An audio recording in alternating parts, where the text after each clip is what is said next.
A lot of people always mention things like, for example, it's the cash shop that kills a free-to-play game like this because it creates no competition. But I think there's one important point that a lot of people don't normally talk about. And from our experience, that is the GMs or management of an MMO game that basically drives it down. So we thought we'd basically talk a little bit about it and show some examples because some of them are pretty entertaining from our experience. Normally in any MMO game, you would have game masters, for example, that actually manage the gaming community. Like, their job is basically to enforce rules, help players. Now, unfortunately, in this game, from our experience, and I've been a person that's been playing since the beta, there seems to be quite a few biased situations that's caused this population to drop. Now, in this game, in Allods, it seems like they're pretty much going to kill the North American server just based on some of the announcements and merge it with the European servers. And this kind of gave us some insights in terms of how things are managed over at the European server. So this made me wonder, okay, is this just like an isolated incident or is it basically company-wide? And there was even more controversial issues, it seems like. For example, we were just reading here, there was apparently one situation where someone disbanded a guild and then the GMs just came in and, I guess biasly you could say, gave those guilds a level up to where they were before, even under a different name. And I know for a fact a lot of the GMs here in North America, they said, nope, tough luck. If someone did that, then, you know, you're out of luck. Whereas for some reason they intervened there. Like, what is your guys' reaction when a GM does that? Do you think it's like favoritism, for example? Does it hurt the game? I think it definitely hurts the game, but one of the most interesting things about that is that we don't actually have North American GMs. It's managed under the EU GMs as well. So for them to be doing two different things in two different servers for two different demographics, if you will, is definitely an interesting management step. I read a comment saying rules can change. The only thing I can think of, everyone is in a different scenario. Were the GM scared that these people will end up just vanish within the Allod and stop paying for this, or did they? I'm not quite sure. And the only side I can see is if it happened to me, I'll get upset if my guild disbanding. But in the end of the day, it's an investment of time. I mean, if it happened, the GM should have actually kept the guild the same name, not change the name, make it like so obvious, oh hey guys, you know. But I think what a lot of people who compete are frustrated because they believe it didn't disband out of accident, it disbanded out of rage. The person who was the guild leader is the person who raged, disbanded the thing. So a lot of people said, well, this wasn't an accident, why did you just come in and fix the whole thing, you know? Now that is an interesting point too out of all this, because I was reading the responses too. Basically the justification, as you can see here, for the GM in that situation, it's, hey, basically rules can change, which is basically, in my opinion, saying, well, tough luck, it's our call. Like, even if we write it and it says something, we can do what we feel like. So how would you guys react just as a regular player when a GM makes a statement like that? Do you think the people who's living in this place, they're gonna just sit here? It's gonna move somewhere else? I mean, yeah, you can be nice to a group of people, but you're pissing off another set of group of people. So you need to actually think of what you said. Oh, rules can change. You can't trust them. And I guess the other big kind of story that we read there in Europe was, apparently, we were reading here, as you can see, apparently a whole guild was getting banned for some kind of, I don't know what it is, but they're claiming that a couple of people in the guild were, I don't know, exploiting some kind of bug. And usually what happens in this game, from my knowledge, they take those players that were doing the abuse and they basically ban them, which makes sense to me in any MMO game.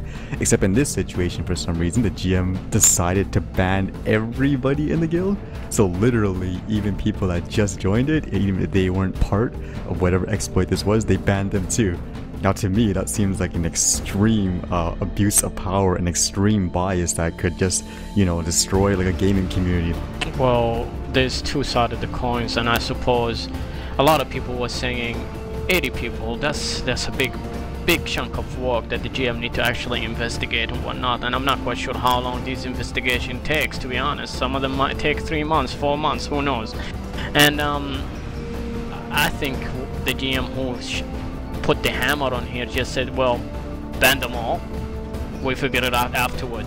who's guilty and who's not. And I think they just did it just to leave, to show some kind of strength, or some kind of like, look, we have the ability to ban people, and since rules can change, well, we can do this too, you know.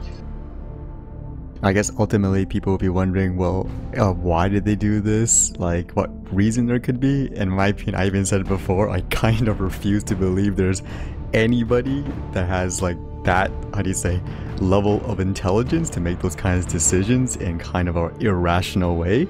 And my personal only logical explanation is, while they are trying to say grow the community maybe in some ways, at the same time they're trying to grow it by biasly pushing for certain people or groups to kind of grow with them. That's my only explanation personally, in terms of things like, for example, whether it comes with getting rewards, winning contests, cold guilds getting banned. It seems like there's just some kind of favoritism with certain groups. I mean, if that's what the message they want to send in terms of banning cold guilds, for example, I know, for example, there's a lot of bugs that were clearly, you know, told to the GMs here, like in terms of exploits, like for this Dominion, as you can see. I mean, we've talked about this before. We even showed them a video, a whole explanation, and their response, I believe, to us was somewhere along the lines of, they're still investigating and it's taken 4 months, yet people are still getting all the rewards of it. So in my opinion, it shows they're just trying to biasly, you know, push certain people to grow, and they're just using these as a technical excuse to do that. Ironically, that guild you just mentioned is still around and still doing the very same thing, except now they're doing it versus their own faction. About the other guild that get banned, I think their response and the reason for, regardless what the bug was, point that the GM said is the reason they all got banned is because individuals in that guild was using some kind of bug that allow them to move ahead of other competitive guilds or other guilds or blah blah blah.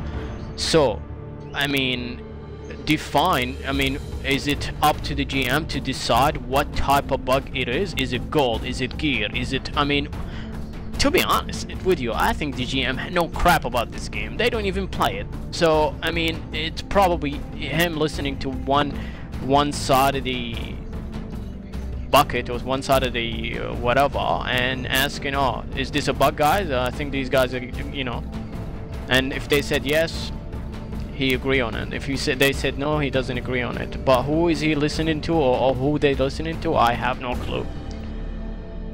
And I think one of the prime examples too, like all these stuff we mentioned, it does kill the game. I mean, a funny example too is, I think recently they tried to hold some kind of contest for the Halloween event, and in my opinion, from a business point of view, what they tried to do was they tried to get a lot of players to create a video, and then in hopes to do a lot of viral marketing with it to hopefully attract new players. But when you see, like for example, the GMs make biased decisions, just like in those, you know, previous events where they justify rewarding, I guess, people who they favor, what do you think is going to happen? I mean, no one's going to compete. Exactly. No one's going to. And that's a sad thing in terms of how a GM or management bias kills a video game, for example. Just like in this example, they're basically kind of only favoring who they want to favor. At the same time, they're kind of neglecting or killing the population that could actually grow the game as well. Just like, for example, even now and in the past, there's people that try to avoid things like player versus player, which is the way to kind of keep the game lively. But what they've done is basically killed that player base, and this is the result. Now you don't have people that are, you know, promoting the game. You don't have people that are encouraging others to actually play the game. I mean, they basically killed it on their own, in my opinion. The way I look at it, let's say you're a sport man or competitive in sport, and you're using some kind of drug. You win and you win and you win non-stop. You win, you keep winning. Guess what's gonna happen? People will spot that. If there is no following up, like investigation of how you're winning, nothing gonna happen. All right, so you become that wealthy guy now because, you know, you got sponsor, you got a sponsor left and right, and then you're so rich that like, even if you reach the point that you are so rich that the or what do you call it, the people who kind of in charge, you probably can buy them off, type of thing. And I think this is what we have right here. They're the Neil Armstrong of Allods, man. You know, you basically, like, I mean, if I'm spending $100 a week on this game, for example, and I'm the poor fella who barely spent anything, and I say, hey, this guy's cheating. Oh, do you think they're gonna bother with my report, man? And they're probably just like, man, this guy's like, no. Well, unfortunately, I think there is some truth to that just based on history, where they do favor people who spend more money, which I guess in some ways it makes sense, but it's a little too short-sighted. I mean, I've said it before. If you keep focusing on people that only are the ones that are spending, like the crazy ones that are spending, say, $10,000 a month, you can even see as a result of the server right now, it's not sustainable. You need basically the larger player base, those people that are going to log in and play, for example, and maybe they'll spend like, you know, the $5 or $10, but by doing that and alienating everybody by not following their own rules, they're basically just destroying the game on their own. On that topic though, there was like a player that springs to mind. He confesses to having spent over 20 grand in game, right? And it was shortly after he started speaking out against all the crap that was happening and all of the issues he was having that just weren't getting resolved at all by GMs, that basically they stopped resolving almost any of his issues. Basically he got scammed by another player, and it was obviously a visual bug that had been abused to pull off the scam, and they stated that they had no evidence and weren't able to do anything about it, and that the bug basically didn't exist. And there's just been all sorts of carry on and refusal to help him as soon as he started complaining and not rolling over and spending more money, if you will.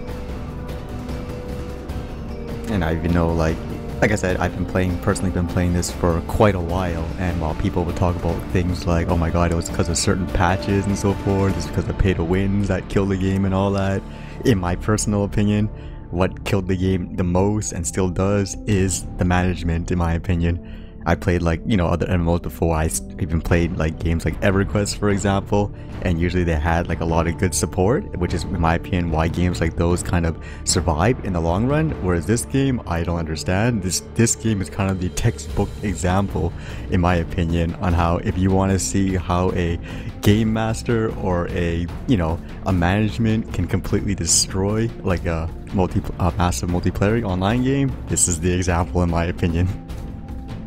I've seen it happen multiple times. I used to play a game called Age of Armor back in the day, run by a company called Snail Games. It was an awesome game, and then one patch they just crashed the economy and then ramped up cash shop prices, and everybody had to spend more to compete.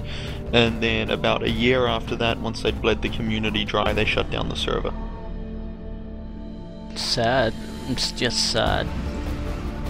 Either way, we said thanks for the people too. When we were testing our live streams, we were watching our live streams and so forth. It's been a lot of fun. And again, we've been working around just by showing clips and stuff. I know some other people have been trying to show some other games as well, but we're just trying to work out the kinks now. Other than that, I guess we'll see you guys later. Yeah, see you guys. See ya.